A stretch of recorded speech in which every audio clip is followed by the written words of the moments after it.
সুন্দরবনের দক্ষিণে বঙ্গোপসাগরে জেগে ওঠা পুটনি দ্বীপ এখন কৌশলগত, অর্থনৈতিক ও ভূ-রাজনৈতিক আলোচনার কেন্দ্রবিন্দুতে।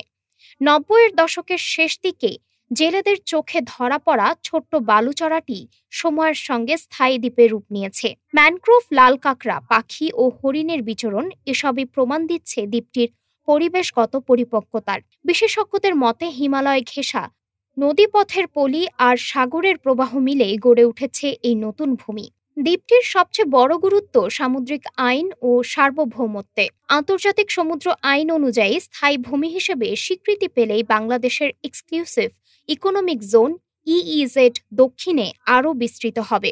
এতে নতুন মৎস্যক্ষেত্র, গ্যাস ব্লক, খনিজ সম্পদ এবং নৌপথ নিয়ন্ত্রণের অতিরিক্ত সক্ষমতা অর্জন করা সম্ভব হবে।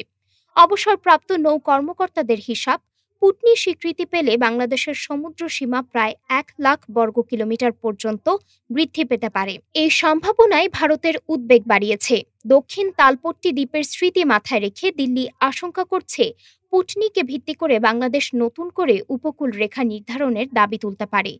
যদিও দ্বীপটি বাংলাদেশের জলসীমার ভেতরেই, তবে এর অবস্থান আন্তর্জাতিক সীমার কাছাকাছি যাওয়ায় কৌশলগত সংবেদনশীলতা বাড়ছে।